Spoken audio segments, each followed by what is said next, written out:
Greetings one and all to another weekly episode of Heroes Time. I nearly said 10 o'clock.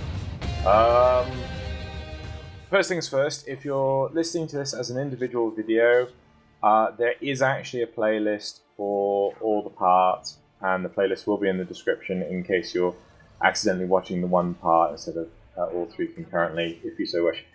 So yes, I'm your host Drew. This is your co-host Lou. Hello. And we're back for another Heroes Time. So first things first, got to make a bit of a retraction. So last week we had a topic which was assassins versus specialists. I don't remember doing this at all, but I've had so many people say to me, "You did this." Apparently, I agreed with the topic that assassins had more CCs than specialists. I can't, for love nor money, work out why on earth I said that.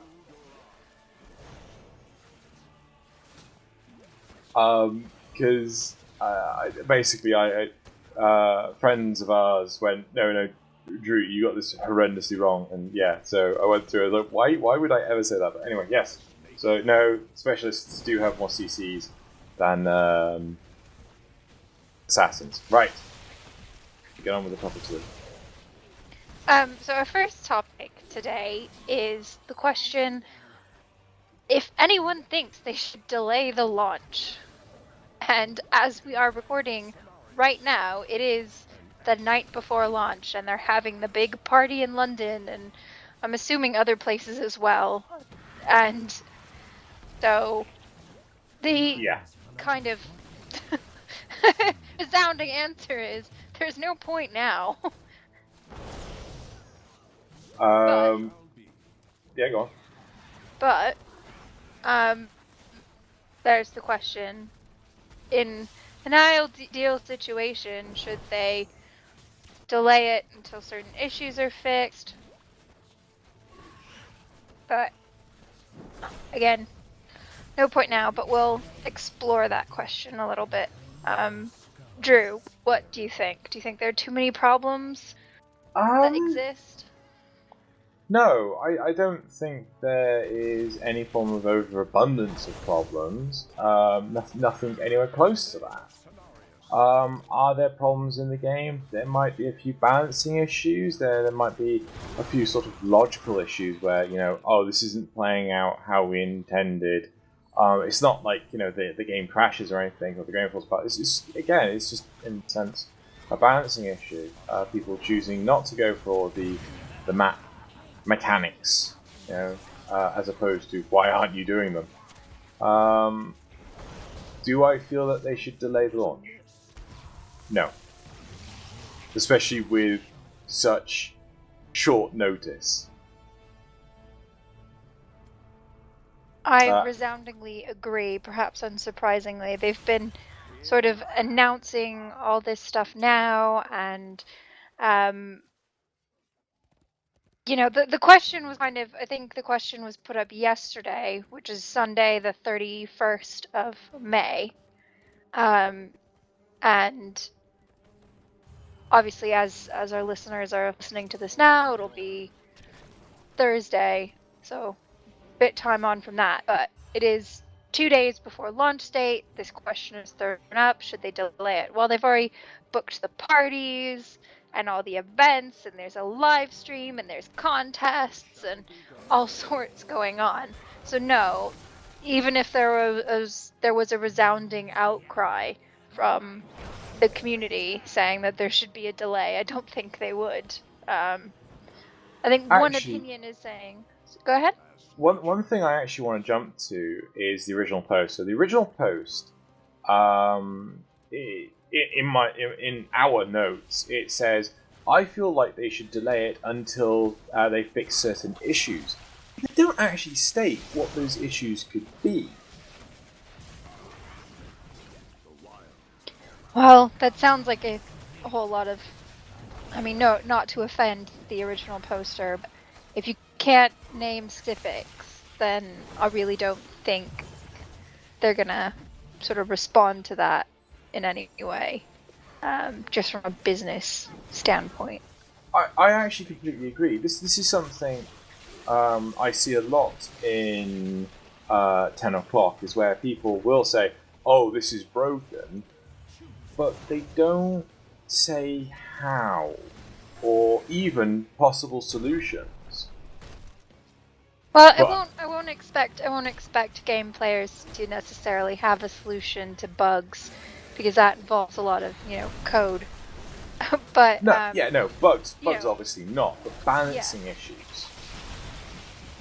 Right?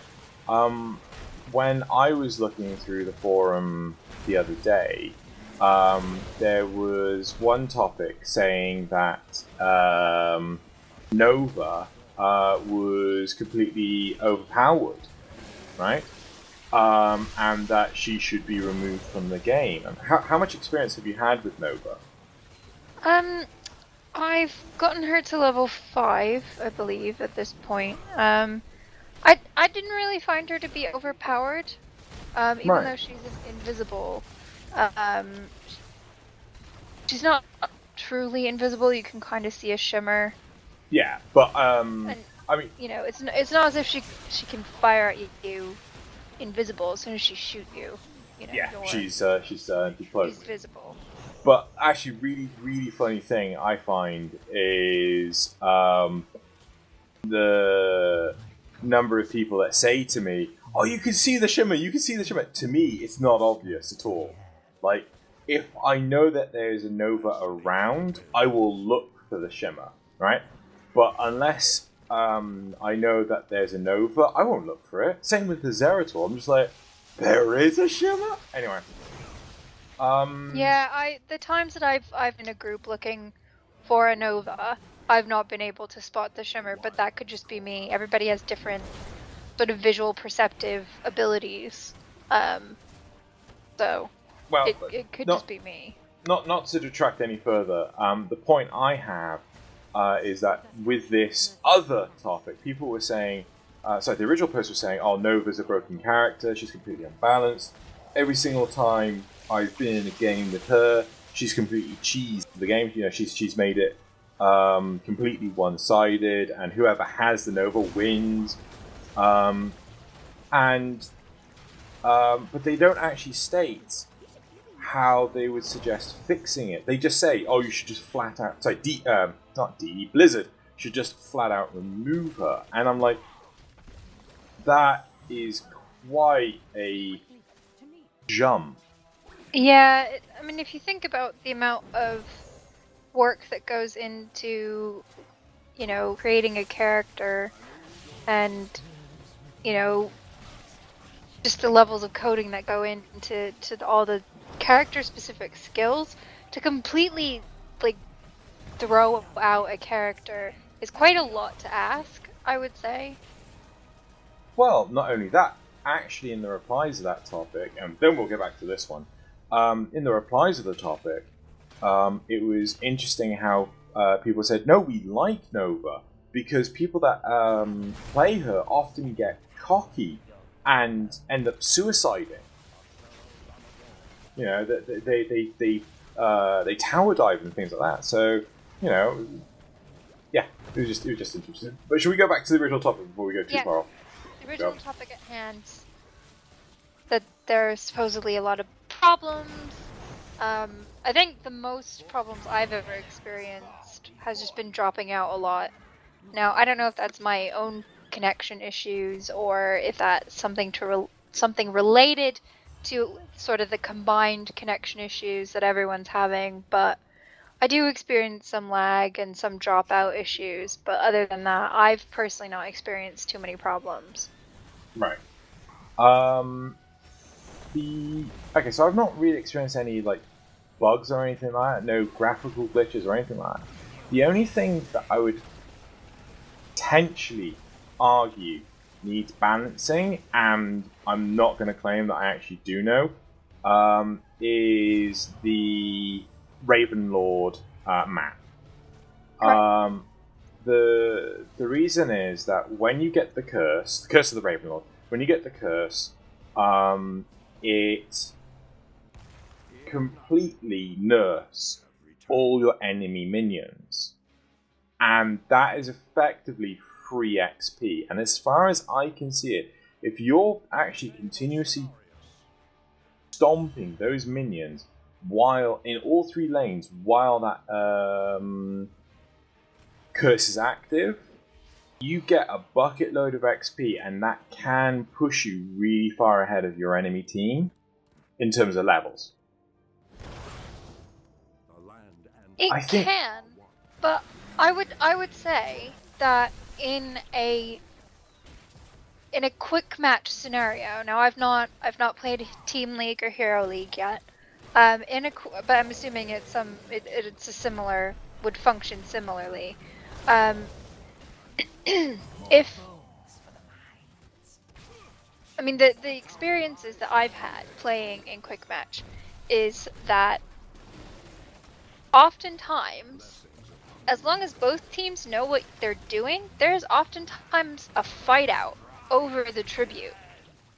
Yeah. And that experience makes the reward of the tribute and of the curse being enacted worth it, if that makes any sense. So are you saying that having a brawl at the tribute sort of balances out the possible imbalance of what I was saying earlier? Yeah, it keeps it interesting because getting tribute does so much for your team in the long run. You know, getting all 3. I think that makes it more interesting because people would actually go to it and use the mechanic, whereas when I've played, you know, with people in a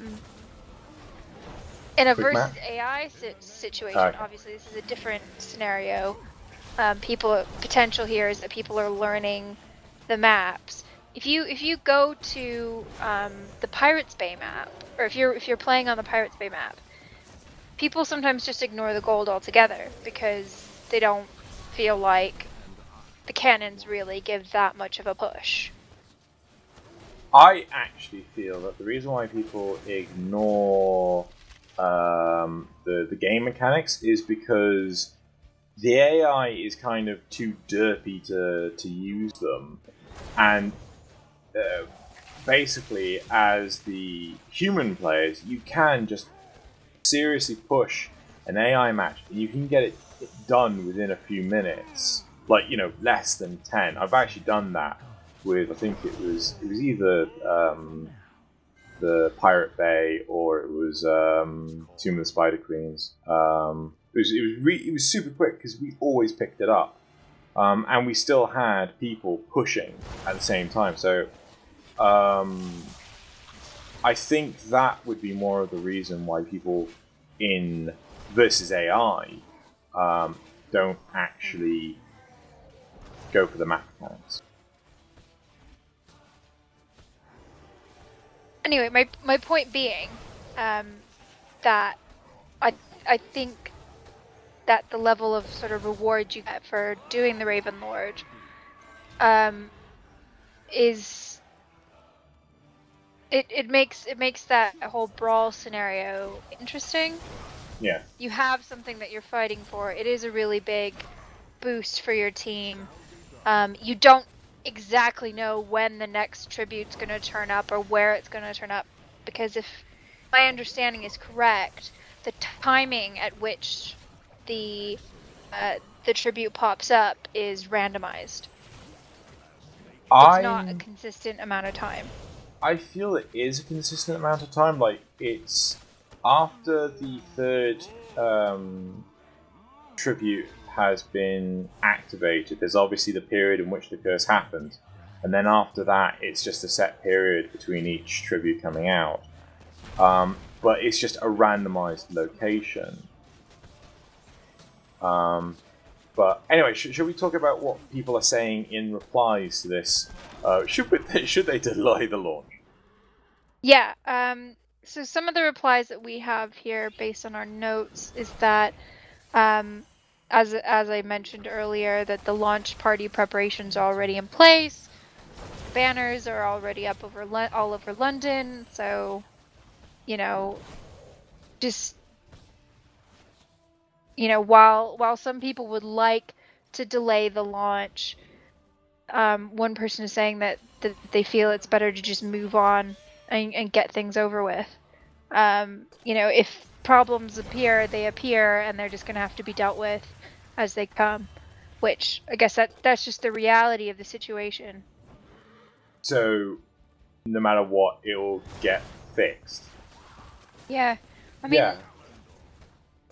mean, they're not going to let a big problem happen. This is a game that's free to play. They want to get more people doing in there. In terms of a business model, they want people to potentially spend real money buying, either characters or packs or, skins for the different characters. Oddly enough, I would simply answer that with, this is Blizzard. They never let anything go unbalanced. I mean, I remember I think it was like 10 years after the original StarCraft came out, they were still patching it. That in and of itself just shows commitment to their product. Exactly, and then you have games that come out on release. There are horrible bugs in it, and game developers are like, "Nah, it's working as intended." So, but yeah, okay. Are there any particular replies that are like, they particularly jump out at you, or? One person argues that the game is, as it stands, is in an okay state for release, and that there may be some matchmaking fixes, and that the reconnect system seems to be a bit broken. But otherwise, as it stands, it's gonna function. I mean, I think another sort of follow-on for the original opinion is that the concern over the servers having issues on launch day. I mean, that's just reality of it. Servers have problems when, the most recent WoW expansion comes out. It's just the reality. Yeah, It's gonna happen. There's gonna be an influx of people wanting to play all at once, because you're like, right, from this point forward, it's open to everyone. So loads of people are gonna be on the system trying to play. And then as time goes on, less and less people are trying to get on the server all at once. I'm actually intrigued to know, and I don't think I ever will, but I am intrigued to know whether or not Blizzard's server models. So basically, it's like their login servers, or whatever you want to call it. I wonder if they actually are able to predict easily the sort of influx of how many people they're expecting. Because when Warlords of Draenor came out, that was I want to say a cataclysmic flop, but it wasn't. It was a bad one, because for days there were problems, and Blizzard, reimbursed anyone that had actually had active accounts during that. Here, have 3 days in return because you weren't able to do what you wanted. But I'm wondering, because the game is in open beta since, I think it's like the 19th of May, is there enough time and opportunity for a large number of the player base that would be interested in playing it to already get involved? So the launch day won't necessarily be that special, apart from hey, we're out of open beta. I would actually be interested to know how many people are already playing. I mean, I'm not sure if that's information that they've released already, that they've released to the public. But if you think about how many people, they gave beta keys to, and then gave keys to give to friends, and they had so many rounds of allowing people in different sort of rounds of beta testing. I just remember, you and some of our other friends playing, like, oh, let's go play HOTS, and me just sitting there like, I can't play HOTS because I don't have access. Yeah. Which was, I guess, a little bit frustrating, but there that would be some interesting information to have, is how well it's balanced with the number of players there are already. Yeah. And sort of how the balance is functioning with, a certain population size of players. So, this is actually talking to you, the listeners. If you have played HOTS and you've actually had a decent amount of experience, Lou, with Heroes League and Team League and things, Lou actually raised the point that apparently there's some matchmaking issues.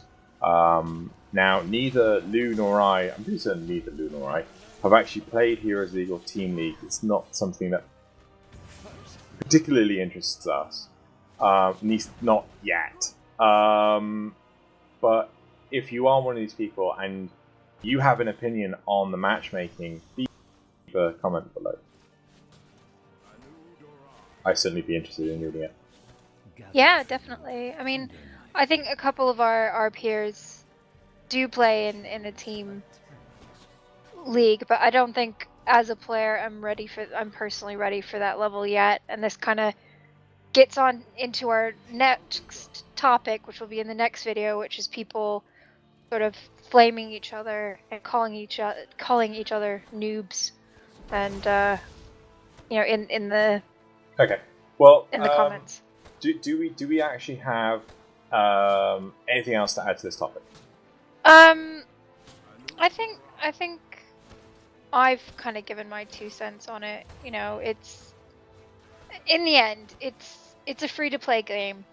They're making their money through Heroes of the Storm, on people buying characters, buying, stim packs, buying skins, the bonus stuff that you can't unlock in game. That's where they're gonna end up making their money off of it. So my response to it is they're gonna release it when they want to release it. So there's no point in